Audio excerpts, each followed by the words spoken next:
954 हाथी का मृत्यु हुआ है।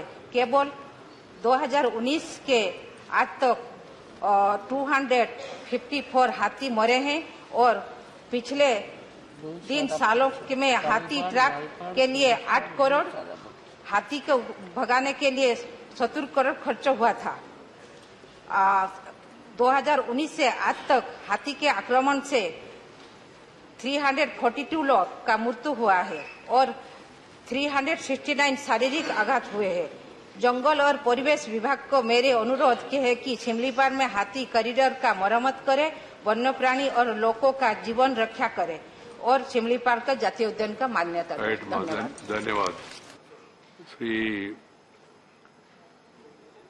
श्री रुजनो vacuum federal. Thank you, Mr. Chairman. I wish to inform that prior to the liberation of Goa, 1961, Goa's economy was a money order economy because virtually every Goan was working abroad. Every alternate house, there was a seafarer who was working abroad.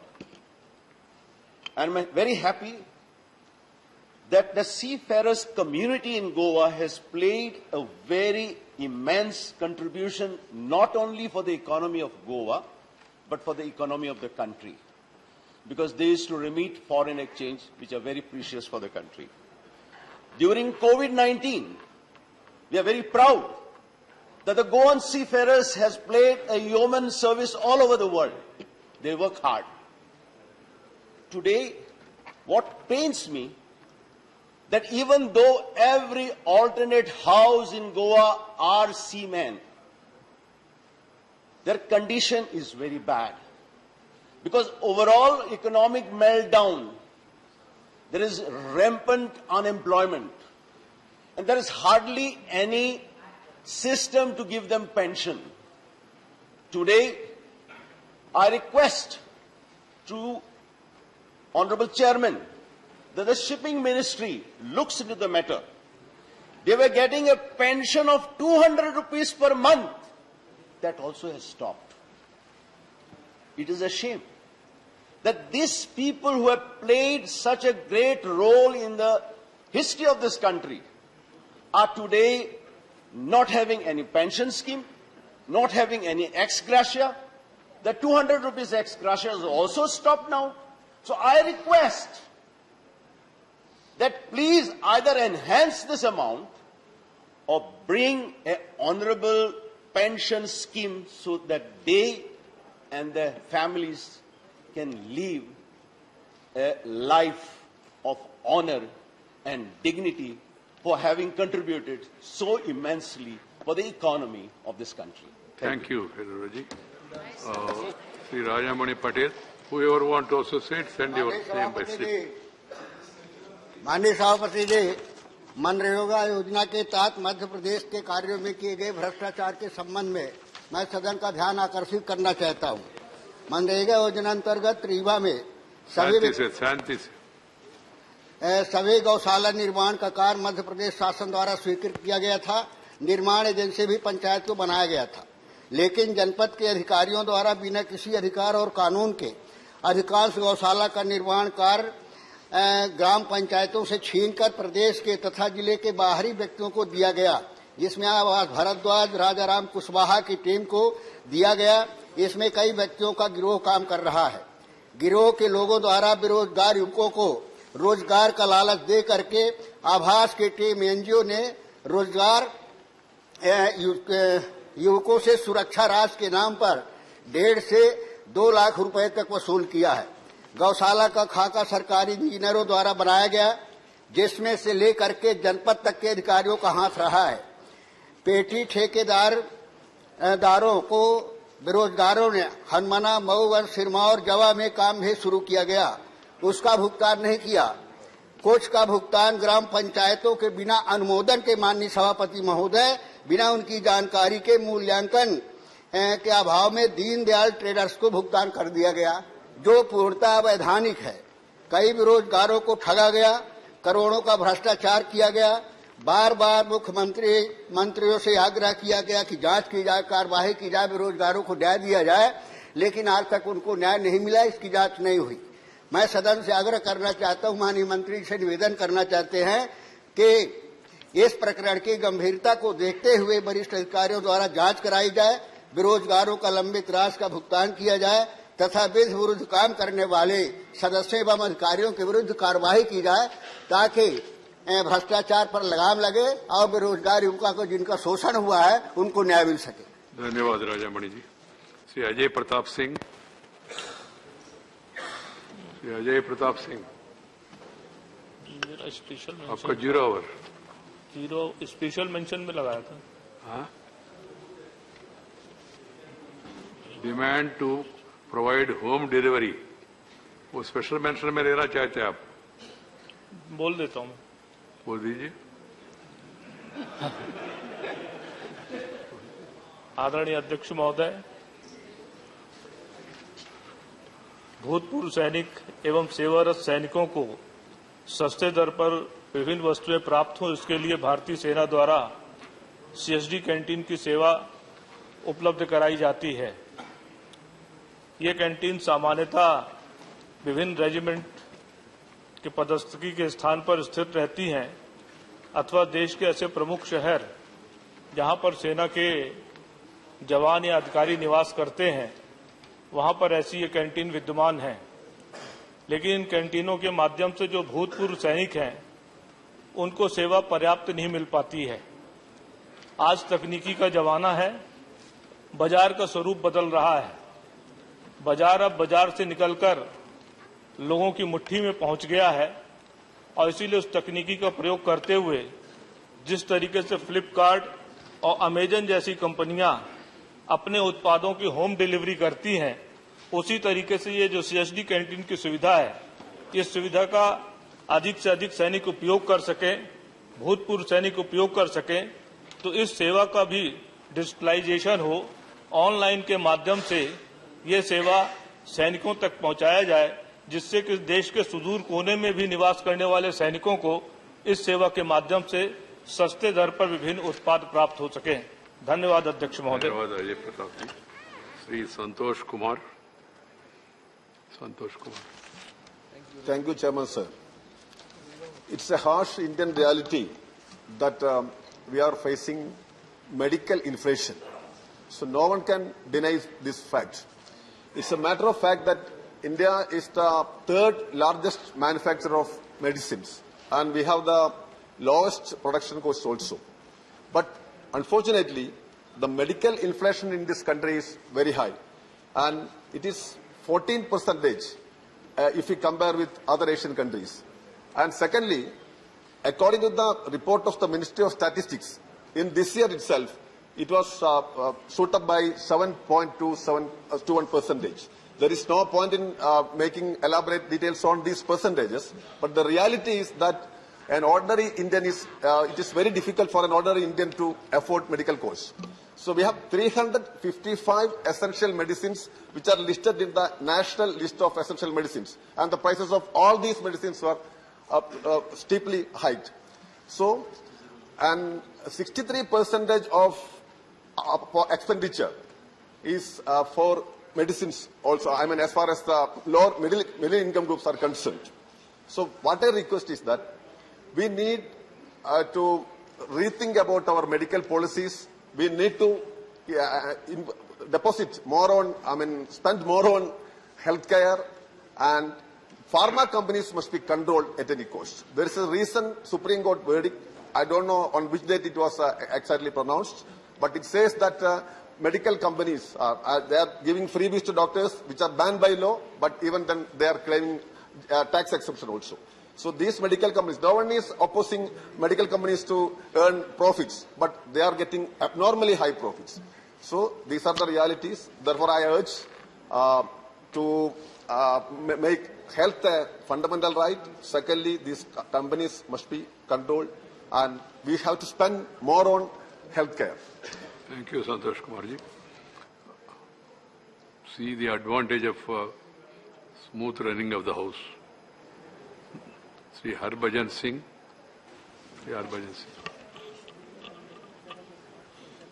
माननीय अध्यक्ष महोदय जी, सबसे पहले तो मैं आपका शुक्रिया अदा करना चाहता हूं कि मुझे आज मौका मिल रहा है यहाँ बोलने का और आप सबके बीच में आया हूं।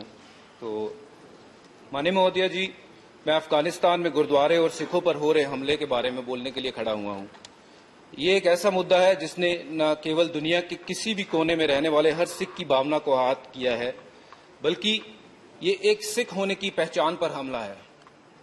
इस तरह के हमले हमें कई सवाल करने के लिए मजबूर कर देते हैं कि ये हमले हमारे ऊपर ही क्यों हमें निशाना बनाया जा रहा है। दुनिया भर में गुरुद्वारे, चाहे वो कोविड के दौरान या गुरुद्वारे ही नहीं थे, वो भोजन और हर तरीके की चीज, ऑक्सीजन को लेकर के उन्होंने हर तरीके की चीज लोगों के लिए उपलब्ध की थी।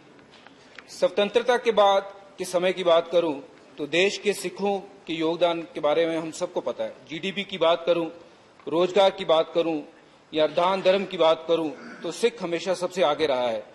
सिख समुदाय भारत और अन्य देशों के बीच संबंधों में एक मजबूत कड़ी रहा है। वो अपने साहस, पराक्रम और कड़ी मेहनत के लिए जाने जाते हैं। और ये सब होने के बावजूद हमारे साथ ऐसा सलूक क्यों?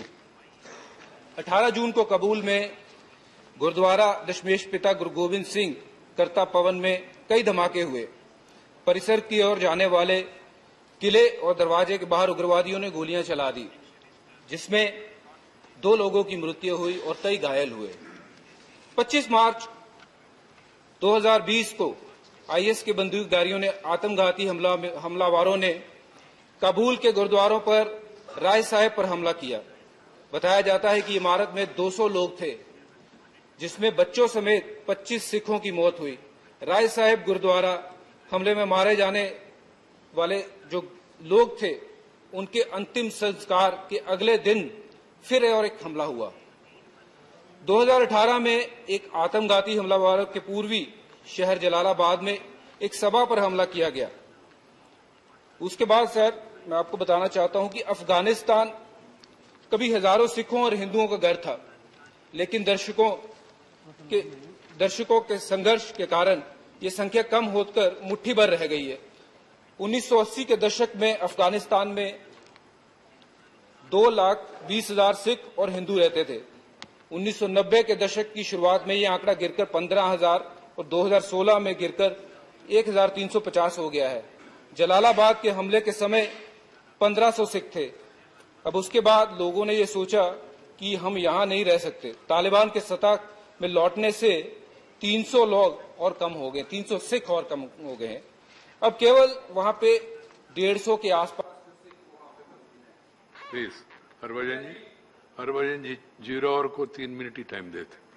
आपने अच्छा महत्वपूर्ण विषय उठाया, मगर नहीं मैं अलाउ करूंगा, मगर वो रिकॉर्ड पे नहीं जाएगा। तो स्टॉप होता है। राइट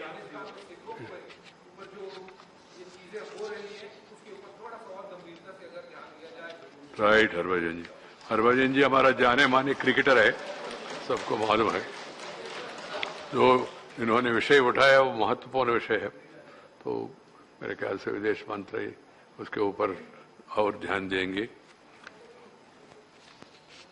श्री जौहर सरकार, डॉक्टर अमी याज्ञिक। Thank you, sir, for giving me this opportunity to raise a very important issue. Sir, the issue relates to cancer patients.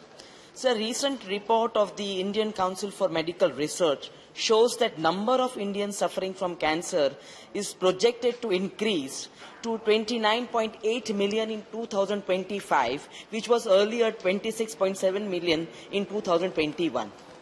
So there's also a question that was asked in the Lok Sabha, and the then health minister had replied to that question and said that out of 1,40,67,894 cases of cancer in the world, in 2012, India reported 10,57,204 cases, and that means that 7.5% of global cancer burden was shared by India.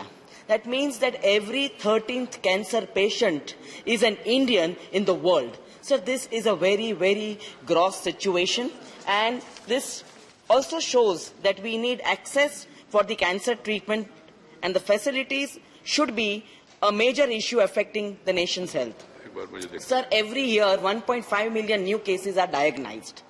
Cancer centers are, sir, mostly in cities, and people coming from villages have to travel far and wide to see that the patient gets cancer care. Sir, that is also expensive. They jeopardize their livelihoods to see that care continuity is there for the patient. Not to talk about the trauma of the patient and the relatives. I think, sir, I would request to the government, through you, sir, and especially urge that there should be more investment in the infrastructure for cancer patients. There should be radiotherapy units, radiation therapy units, and chemotherapy units so that they can access these facilities. Sir, the 325th report of the Parliamentary Standing Committee on Science, Technology, Environment, Forest and Climate Change also pointed out this fact also, that there should be availability of adequate facilities in local regions so that people do not suffer from not getting cancer care, sir. Sir, there is another aspect which needs to be looked into by the Health Ministry, that there should be affordable and equitable care for cancer patients. So it's a very traumatic situation when we talk about cancer. The trauma is emotional, the trauma is within the family, the trauma is also economic. The report also pointed out that 6 crore people are pushed below the poverty line because of incurring these costs. Sir, I would urge the government to take this issue seriously. Thank you very much, sir. Thank you, Dr. Ami. Dr. Lakshmikant Vajpayee. माननीय सभापति जी, आपके प्रति आभार व्यक्त करते हुए युवाओं से जुड़ा हुआ एक महत्वपूर्ण विषय मैं यहां उठाना चाहता हूं। आदरणीय प्रधानमंत्री नरेंद्र मोदी जी ने जिस प्रकार समाज के अनुसूचित वर्ग को और पिछड़े वर्ग को आरक्षण की सुविधा संविधान प्रदत्त प्राप्त थी, उसी प्रकार से आदरणीय नरेंद्र मोदी जी ने आर्थिक आधार पर गरीब सवर्णों को भी 10% आरक्षण की व्यवस्था की थी।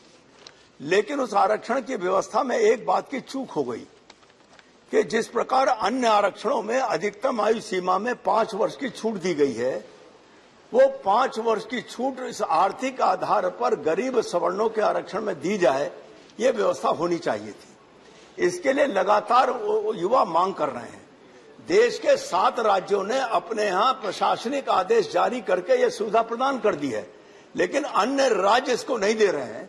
मैं आपके माध्यम से, सदन के माध्यम से इस महत्वपूर्ण विषय पर यह प्रार्थना करना चाहता हूं सरकार से कि कृपा करके जिस प्रकार आपने आर्थिक आधार पर गरीब सवर्णों को आरक्षण देकर उनको भी ऊपर उठने में मदद प्रदान की है, उसी प्रकार उनको अधिकतम आयु सीमा में छूट 5 वर्ष की छूट देने के लिए केंद्र सरकार आदेश जारी करे, ये मेरी प्रार्थना है।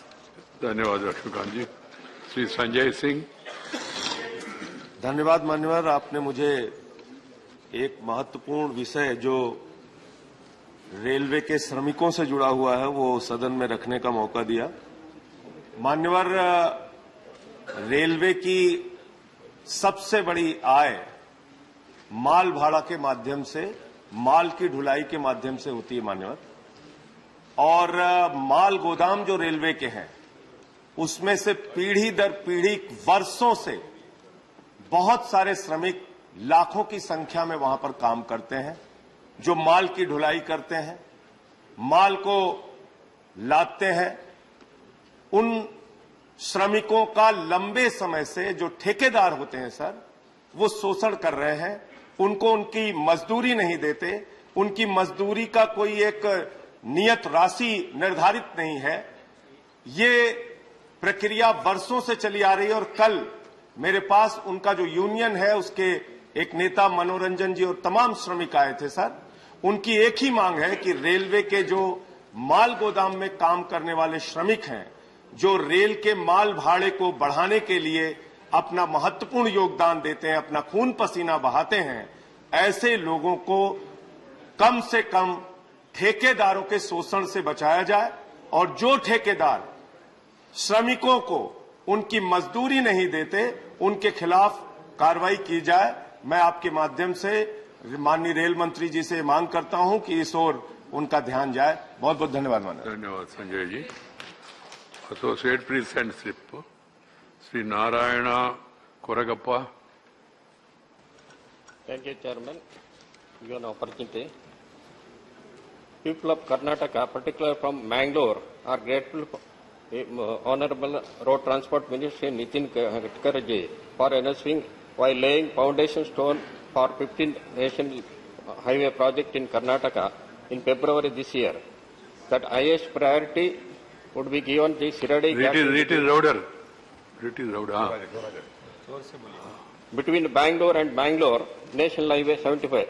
Sir, Bangalore is the second largest business center in Karnataka, with more than 75% of country's timber, cashew nut, coffee, export, food processing and other port-related activities, and being one of the 5 cities in the country to have a major port and the international airport. Bangalore is an important and second fastest growing non-metro cities after Kochi in Karnataka. Steel and fertilizers are also major export product from Bangalore port.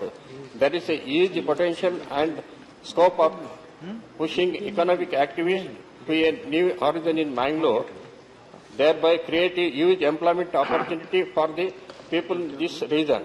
But all these would become a standstill, more particularly during monsoon season. For example, during this monsoon, Siradi Ghat, which is the major link between the coast and the capital, was closed for vehicle downhill and at other places due to landslides. The problem is landslides at various places in the Ghat road becomes a order of this day during monsoon, impacting economic activities, disturbing vehicular movement. There is only one solution for all these ills, and it is no take up Siradi Ghat road between Bangalore National Highway. The government proposed to expand the highway to 6-lane combination to tunnels and high pier arch bridges in the Ghat section. Sir, feasibility come geotechnical study for Siradi Ghat bypass was already done, and it is the team of international experts has found that are the technical difficulties building long tunnels. So now there is a need to prepare the DPR for the tunnel bypass, and was estimated rupees 14,000 crores would be required to complete this project, the MRG. Sir, I assure to Geo, as behalf of government of Karnataka, that is the state Karnataka will be assured to. धन्यवाद श्री नारायण कोरगप्पा जी। मैं सबको बताना चाहता हूँ, 0 our में पढ़ना नहीं, बोलना चाहिए। घर में पढ़ के हाउस में बोलना चाहिए। So 0 hour you are not supposed to read, you are supposed to speak. Special mention you can read because a detailed text has been already. Please keep that in mind. Ms. Saroj Pandey. Thank you sir. माननीय महोदय, मैं आज छत्तीसगढ़ में स्थित कोरबा में Bharat aluminium company की ओर सरकार का ध्यान आकर्षित करना चाहती हूं। भारत एल्यूमिनियम कंपनी आज भारत देश की सबसे महत्वपूर्ण कंपनी है और सबसे बड़े उत्पादकों में उसकी गिनती होती है। सन 2000 में भारत की विनिवेश नीति के तहत स्टरलाइट कंपनी को इस कंपनी का 51% हिस्सा बेच दिया गया था। आज 51% उसकी हिस्सेदारी है। मैं कहना चाहती हूं कि इस 51% जब इनके पास में पहुंचा, इस भारत एल्यूमिनियम कंपनी का जो 51% इनके पास पहुंचने के बाद, उस समय उत्पादन 1 टन था और आज 5 लाख टन उत्पादन होने के बाद भी यह कंपनी वहां के स्थानीय लोगों के साथ में अन्याय कर रही है। इस कंपनी का जब विस्तार हुआ तो विस्तार में जो जमीन था, उस जमीन पर भी इनका कोर्ट में, आज सुप्रीम कोर्ट में विषय लंबित है। इन्होंने स्थानीय प्रशासन को अंधेरे में रखकर जमीन का आवंटन कराया।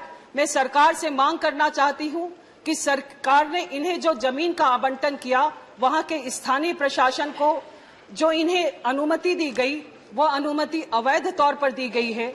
स्थानीय लोगों को उसका कोई लाभ नहीं हो रहा है और इस कंपनी की जांच होनी चाहिए। इसके साथ ही साथ वहां पर जो स्थानीय लोग हैं, वहां के लोगों को ITI के तहत ये प्रशिक्षण देते हैं। प्रशिक्षण देने के बाद उन्हें काम पर नहीं रखा जाता, उन्हें काम पर से हटा दिया जाता है।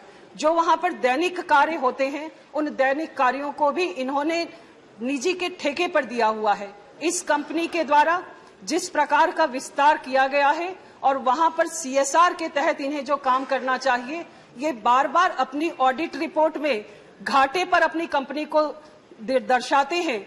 और 1 टन से 5 लाख टन उत्पादन होने के बाद भी मैं ये जानना चाहती हूं कि आखिर ये कंपनी घाटे में कैसे है। और लगातार अगर घाटे पर है, और अगर घाटे पर है 5 लाख टन होने के बाद भी, तो सरकार इनकी जांच करे। मैं आज ये सरकार से अनुरोध करती हूं कि बाल्को के द्वारा की गई अनियमितताओं पर तत्काल जांच होनी चाहिए और उस पर एक्शन होना चाहिए। धन्यवाद।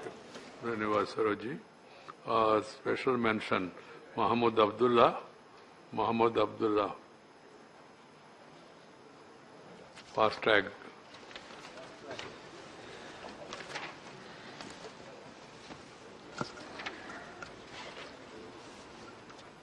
Sir, thank you, sir. The FASTag, which is issued by various banks, was unilaterally mandating a minimum amount value of the FASTag account or wallet in addition to the security deposit amount. As a result, many FASTag users were not allowed to pass through a toll plaza in spite of having sufficient balance in their FASTag account. This results in delay at the toll plaza. In order to increase the FASTag penetration to ensure seamless movement to traffic and to reduce avoidable delay at the toll plaza, the National Highway Authority of India has recently decided to remove the mandatory threshold amount for the FASTag account or wallet, which was paid by the users in addition to the security deposit for the passenger segment. But due to the infrastructure and management issues of the FASTag service, in most of the toll plaza, the users got wrongly charged double for insufficient balance. Hence, I request the Union Government to immediately look into this issue with utmost priority and take the necessary steps to rectify the issue, sir. Thank you. Thank you, Abdullah ji.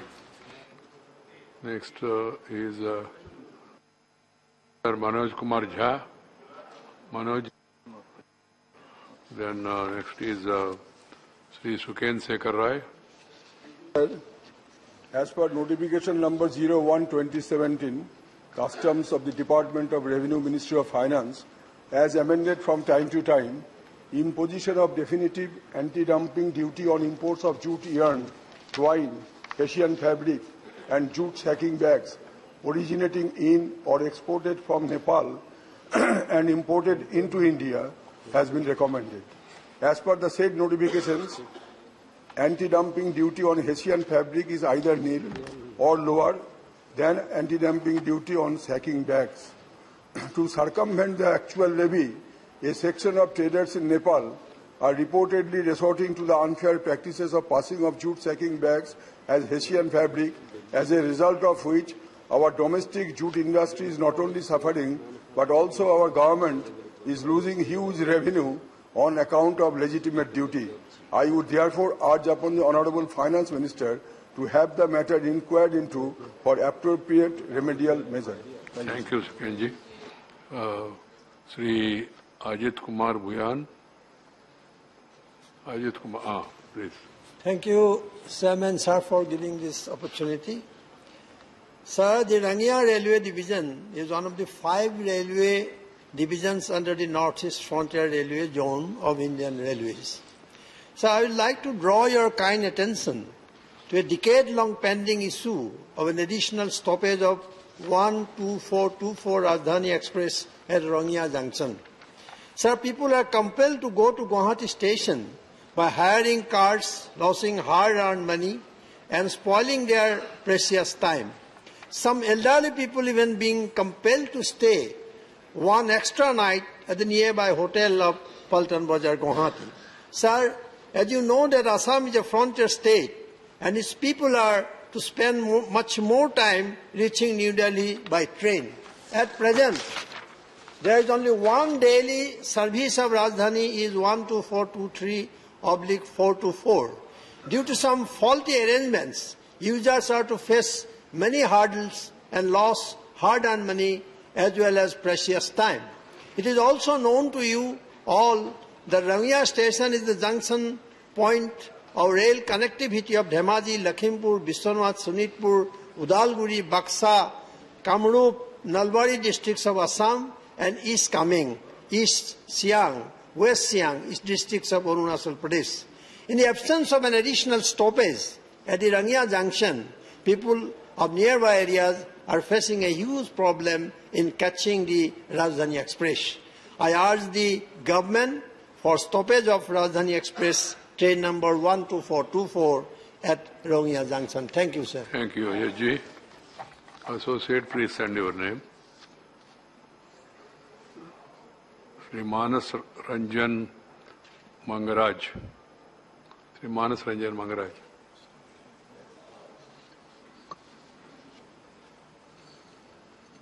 Honorable Chairman, sir. My subject is earliest completion of Jaipur and Utkala airports. I would like to draw your kind attention to the unprecedented delay in the completion of two airports in Mahest infested region of Koraput and Kalahan districts. The airports in Jaipur, Koraput and Utkala Kalahandi were planned along with Jharsuguda airport under the Udan scheme way back in 2017. But the work began only on 2020 after a lot of deliberations and persuasions.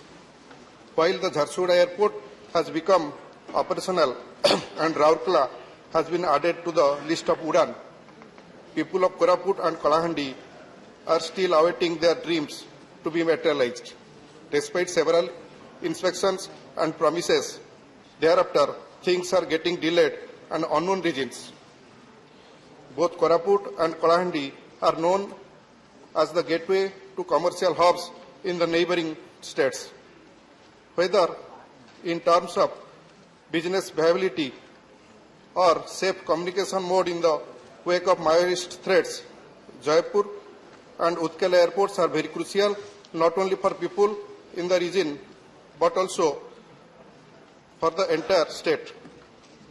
I request you to kindly take up this matter on a high priority and ensure that both airports become operational as soon as possible in the higher interest of the people. Thank you, Manas Ranjan. Sri Kairaj Soni. Kairaj Soni ji.